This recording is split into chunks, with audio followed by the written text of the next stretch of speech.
Hello friends, સચિના કિચનમાં આપનું હાર્દિક સ્વાગત છે। આજે આપણે કાલા ખટ્ટા કેન્ડી બનાવીશું। તેમાં સૌપ્રથમ એક તપેલીમાં પાણી લઈશું અને તેની અંદર આપણે 4 થી 5 ચમચી જેટલી ખાંડ મિક્સ કરીશું। આ રીતે ધીમે ધીમે ખાંડ મિક્સ કર્યા પછી આપણે ગેસની ફ્લેમ ધીમી રાખવાની છે, જેથી કરીને આ પાણીમાં ધીરે ધીરે ખાંડ ઓગળી જાય, કેમ કે આપણે તેની ચાસણી બનાવવાની નથી, ફક્ત ખાંડને પાણીની અંદર ઓગાળવાની જ છે। આ રીતે ધીમે ધીમે ખાંડ ઓગળતી તમે જોઈ શકો છો। તે સમયે આપણે ફ્લેવર વગરનો કસ્ટર્ડ પાવડર લેવાનો છે અને તેમાં પાણી ઉમેરી અને તેને એક સ્લરી તૈયાર કરવાની છે અને આ સ્લરી તૈયાર થઈ જાય ત્યારબાદ આ ખાંડના પાણીના મિશ્રણમાં આપણે ધીમે ધીમે અંદર મિક્સ કરવાની છે। આ રીતે અંદર 3 થી 4 ચમચી જેટલી આ સ્લરીને અંદર મિક્સ કરી અને તમે તેને મિશ્રણને બરાબર મિક્સ કરી લેવાનું છે।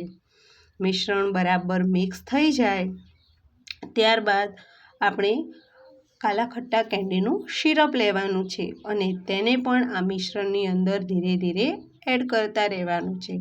આ રીતે બરાબર રીતે એડ થઈ જાય તે સમયે તમે જોઈ શકો છો કે તેનો કલર પણ ચેન્જ થઈ રહ્યો છે અને આ કલર ચેન્જ થવા લાગ્યો છે અને આપણું જે સિરપ છે એ પણ બરાબર અંદર મિક્સ થઈ રહ્યું છે।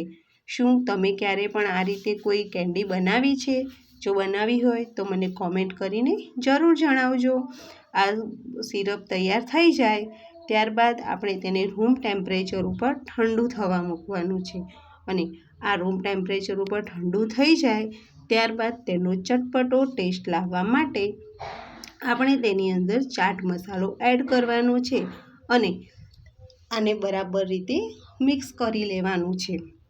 આ મિશ્રણ તૈયાર થઈ જાય ત્યારબાદ આપણે કેન્ડી મોલ્ડ લેવાના છે અને તે કેન્ડી મોલ્ડમાં આપણે ધીરે ધીરે આ મિશ્રણને ભરી દેવાનું છે।